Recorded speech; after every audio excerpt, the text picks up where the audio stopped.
Hello, let us start with question 8 of exercise 5.2.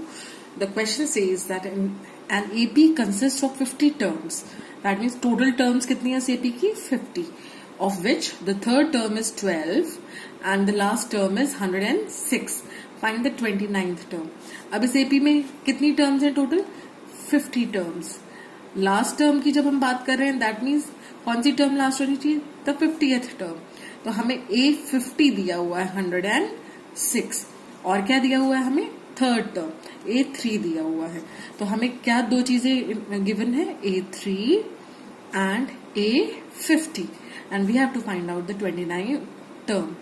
अब आपको पता है AN is equal to A1 plus N-1 into D है ना. अब हमें क्या दिया हुआ है? A3 third term is 12. That means A3 is 12. जब आप ये फॉर्मूला इस पे अप्लाई करेंगे तो आपके पास आ जाएगा A3 क्या है? A1 प्लस अब N की जगह क्या है हमारे पास? 3. तो 3 minus 1 into D is equal to 12. So we have A1 plus 3 minus 1 is 2. D is equal to 12. Let this be the first equation. ठीक है. अब और इंफॉर्मेशन हमें क्या गिवन है? हमें गिवन है that the last term is 106. Last term, अब टोटल टर्म्स ही 50 हैं तो इसका मतलब लास्ट टर्म की जब बात की जा रही है तो 50th टर्म की बात की जा रही है ना. तो दैट मीन्स A50 गिवन है हमें. अब A50 कितना है? 106. अब A50 पर ये फॉर्मूला अगर हम अप्लाई करेंगे तो N की जगह क्या है हमारे पास? 50. तो this is equal to A1 plus N की जगह हमने क्या पुट किया? 50. This is 50 minus 1 into D is equal to 106. तो this is A1 plus 49D is equal to 106. So this is our second equation. अब हमारे पास ये जो दो इक्वेशंस हैं इनमें हम देख रहे हैं कि हमारे पास दो वेरिएबल्स हैं A1 एंड D. अब linear equation and two variables आपको याद आ रहा है जिसमें हमें दो अननोन्स थे जो पता लगाने थे and we could find out we could solve those two equations by any of the methods that we had learned. हमने कौन कौन से methods learn किए थे? Method of substitution, method of elimination, method of cross multiplication है ना. तो अब हम यहाँ पर अगर इसको observe करते हैं तो हमारे पास दो equations हैं. A1 plus 2D is equal to 12 and A1 plus 49D is equal to 106. इन दोनों में आप देख रहे हैं कि A1 हम इजिली एलिमिनेट कर सकते हैं है ना. तो we'll prefer the elimination method. तो let us subtract the second equation from the first equation. जब हम सेकंड इक्वेशन को फर्स्ट इक्वेशन में से सब्ट्रैक्ट करेंगे तो A1 will get cancelled from A1.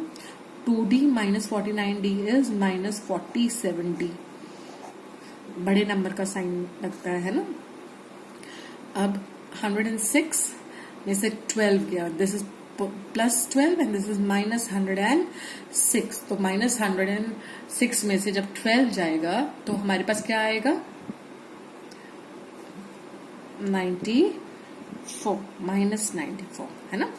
तो D is equal to minus 94 upon minus 47 which is equal to 2. 47 2 is 94.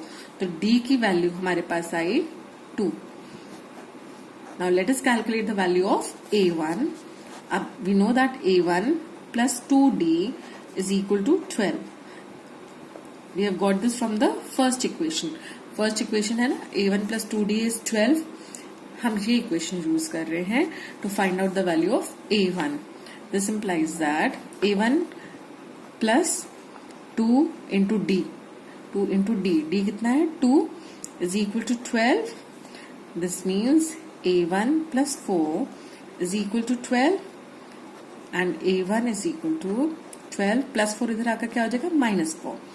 So you have 12 minus 4 is 8. तो A1 की वैल्यू है 8. ठीक है. और D कितना है? 2.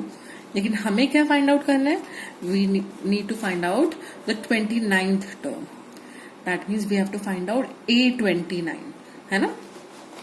अब A29 निकालने के लिए we'll again use this general formula. So this is equal to A1 plus n minus 1.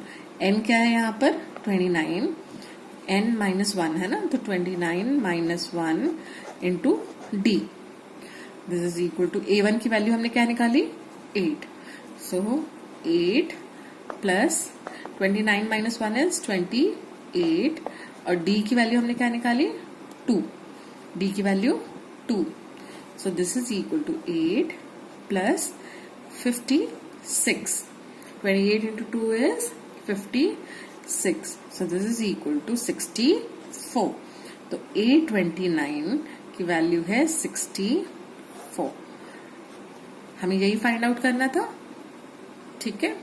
I hope this is clear. Now the 9th question, if the third and the 9th term of an AP are 4 and -8 respectively, which term of this AP is 0? आपको third term और 9th terms दी हुई है ना, और आपको पता लगाना है कि इस AP की कौन सी टर्म 0 होगी, है ना। तो आपको AN गिवन है, आपको ये पता लगाना है कि N की वैल्यू क्या होगी, कौन सी टर्म जो होगी इस AP की वो 0 होगी। Value of the term is given, है ना। आपको पता है AN इज 0, you have to find out N। अब A3 आपको गिवन है, A3 the third term, if the third term and the 9th term A9 of an AP are 4 and -8 respectively, respectively मतलब क्रमागत तरीके, मतलब एक के बाद एक। तो A3 is 4 and A9 is -8. Now what is A3? A3 can be written as A1 plus 2D. This is equal to 4. And A9 can be written as A1 plus 9 minus 1. 9 minus 1 is 8. D is equal to -8. यहाँ values मैंने straight away put कर दी है ना। हम कौन सा formula use कर रहे हैं, AN is equal to A1 plus n minus 1 into D।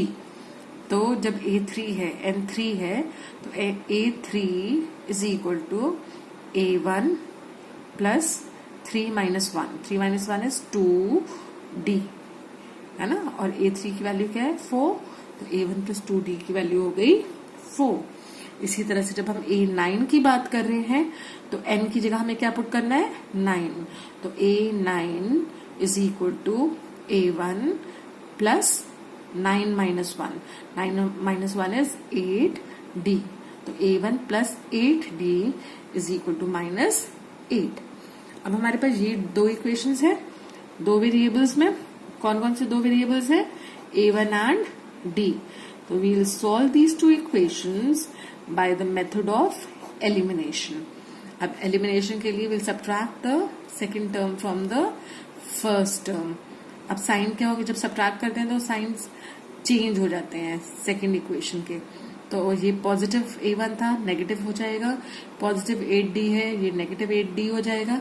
अब ये -8 है, तो this will become positive, the signs get changed. A1 में से A1 गया तो 0, nothing is left। 2D minus 8D is -60। This is equal to 4 plus 8 is 12। That means D is equal to 12 upon -6। That means D की value है -2। That means this is a decreasing AP।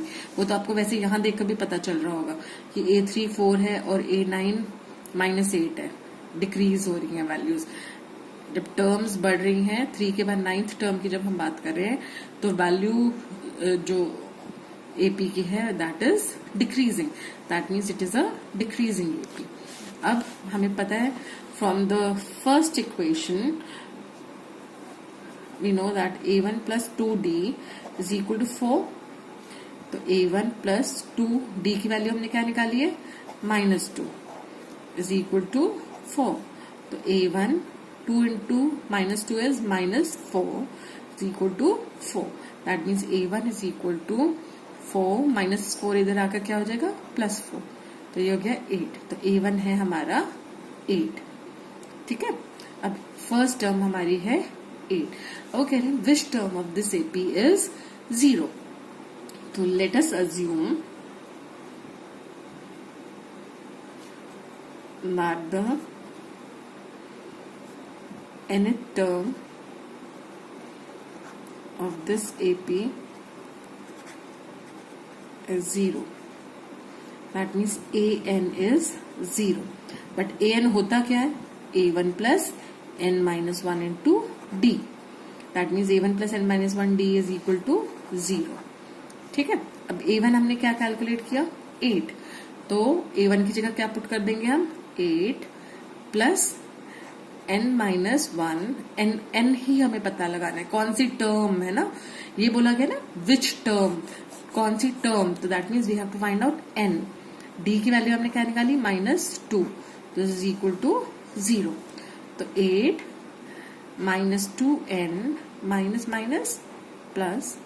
So this is equal to, now 8 plus 2 is 10 minus 2N is equal to 0. So that means minus 2N is equal to minus 10 or N is equal to minus 10 upon minus 2 which is 5. That means the fifth term of this AP is 0 क्योंकि N हमारा क्या आया है 5. तो fifth term of this AP is 0. एक बार निकाल कर देख लें दोबारा से वेरीफाई करने के लिए. That means A5 is 0. A5 का आंसर हमारा 0 होना चाहिए ना. अब A5 होगा A1 प्लस 4D. यहाँ अगर N है तो यहाँ N माइनस 1 होता है ना फॉर्मूला के अकॉर्डिंग. तो this is equal to A1 हमारा क्या कैलकुलेट किया था हमने 8 प्लस 4. D हमारा क्या था -2. तो ये आ जाएगा -2. So this is equal to 8. 4 into -2 is -8. 8 minus 8 is 0. तो हमने इसको वेरीफाई भी कर लिया कि A5 आपका क्या आ रहा है 0. ठीक है. तो I hope this is clear. अभी जो आपने पढ़ा वो आपको ठीक से समझ आया है ना. Okay, thanks a lot.